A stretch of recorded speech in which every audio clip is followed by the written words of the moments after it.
Hello, I'm Ram Gopal Prajapat. In this video, we will learn about joins in SQL or SQL. One of the fundamental concept in joining multiple tables in SQL is Cartesian product. So just to explain, it's very simple concept, but it is important to understand that how tables are joined together when you are using various join in SQL. So, for example, the table 1 has 3 records and table 2 also has 3 records.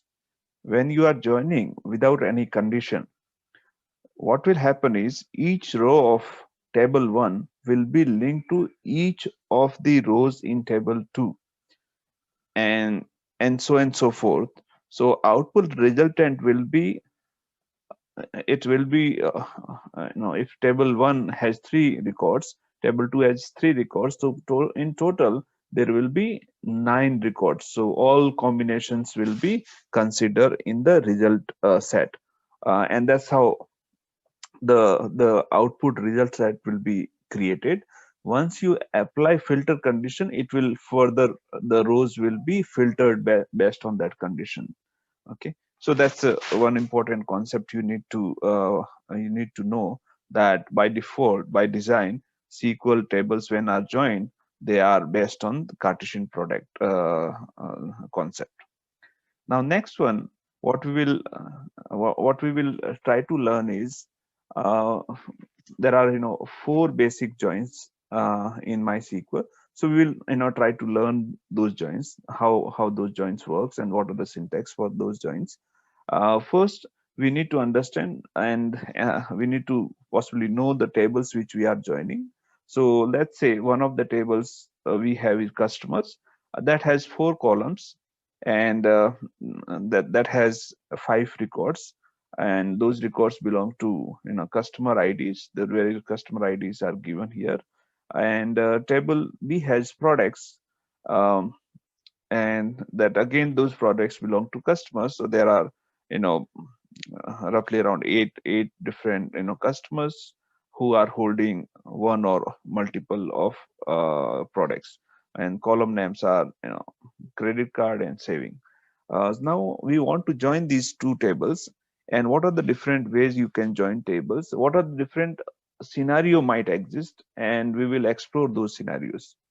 uh, so let's get into a little bit more details. So as I mentioned earlier, there are 4 joins. One of the join is called inner join, which is a natural join. So uh, if you don't use the keywords, by default it will use the inner join. Inner join is nothing but it will keep the rows which are available on the both the input tables. So in this particular case, your table names are customers and products, and these tables are joined based on customer IDs, which is one of the one of the field available, or one of the common column available in each of these tables. You are joining based on that.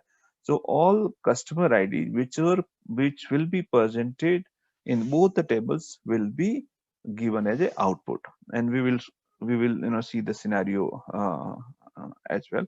The next scenario is called left join.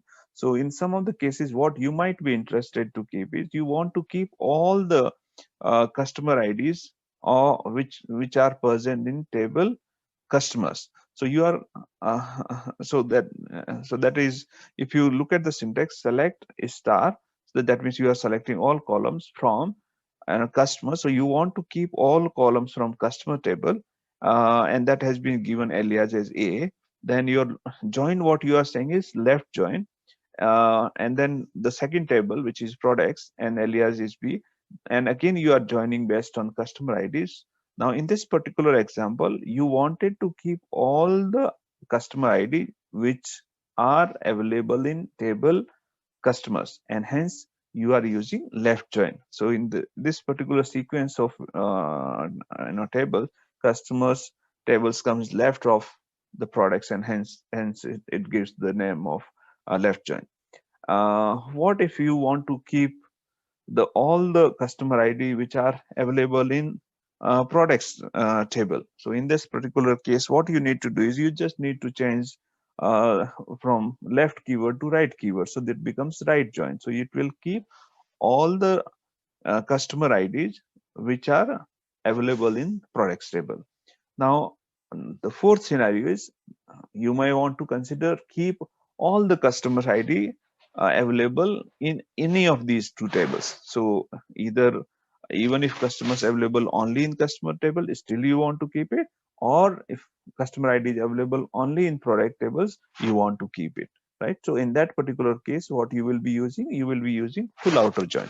Now we will see what will happen if, let's say, uh, a particular record of a customer is available in table customers only. What will happen to the columns of which are available in table B? And similarly, the other scenario, what might happen is you still are keeping the record which are customer ID record which is available only in products table.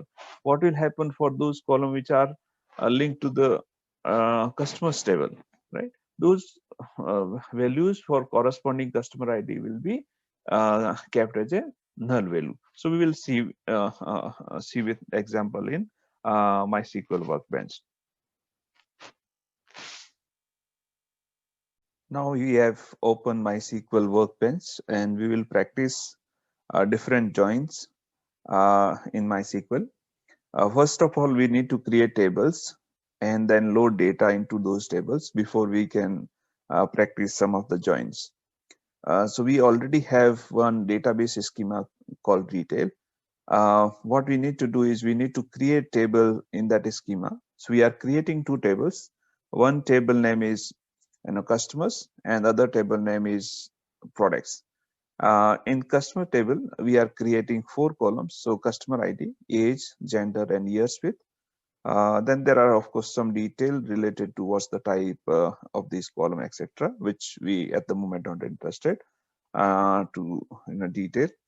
Uh, and the second table products has 3 columns: customer ID, uh, credit cards, and saving. Customer ID is primary key in both the tables, and we will be using this for joining the tables.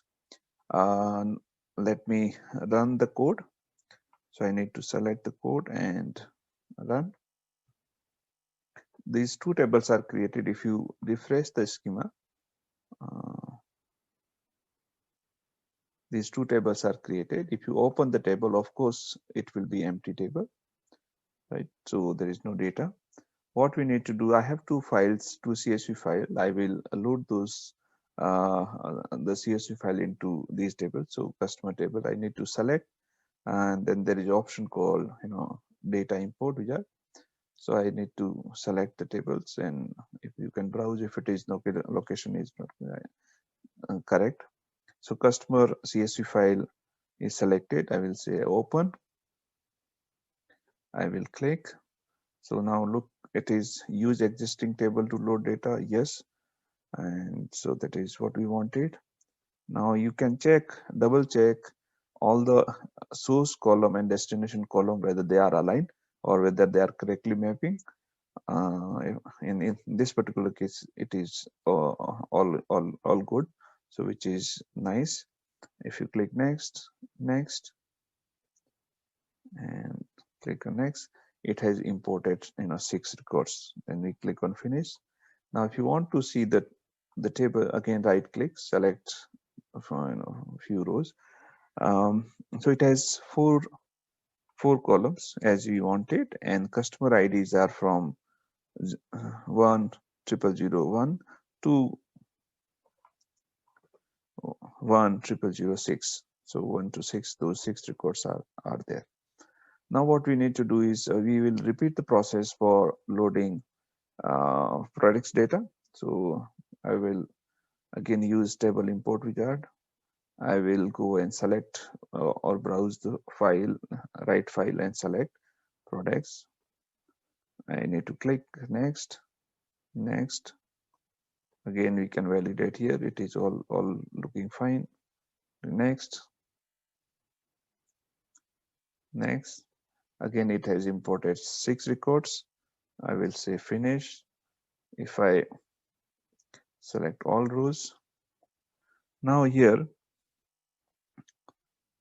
if you look at the customer IDs, it is not in sequence. So 10002, that customer ID does not exist here, and there is a additional customer ID 10008. So we have different customer IDs in each of the two tables, which is customers and products. Next thing is we want to see the different join conditions. So first we will start with the inner join. So syntax goes like that. Select clause used to select the column. So here we are using stars. That means it selects all columns from input tables.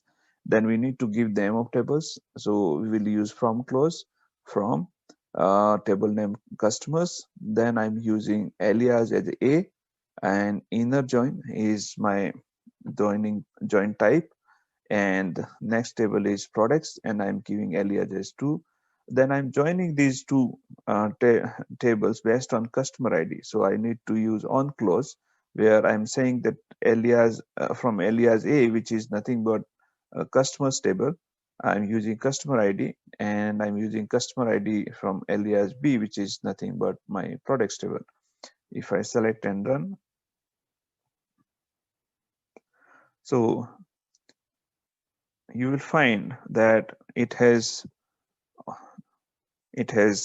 given 5 rows. The reason is from the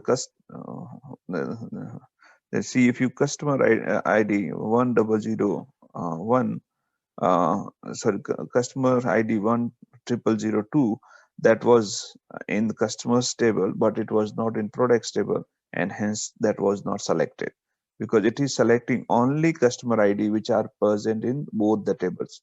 As you recall, it is inner join means intersection. So only rows which are matching in both the input tables will be selected for output. Next, we will try for left join. So again, syntax remains same. Only we are changing the keywords, join condition from inner join to left join. Now, what it will do is it will keep all the customer IDs and the relevant rows which are present in the customers table, because this is in the left side of the products table. So if I select that and execute, so it will keep all the rows which are there in the customers table. So let's see here, 10002, that row was not present in the products table, but still that has been kept, and all the fields which are related to products table, those are all showing as a null, because that row was not available. So this is a scenario for left join, and we will try out right join.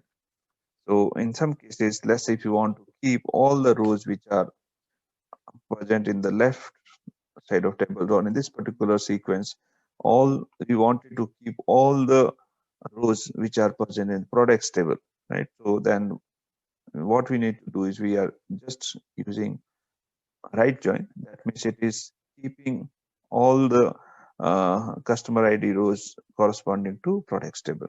So let's try to validate. Select run.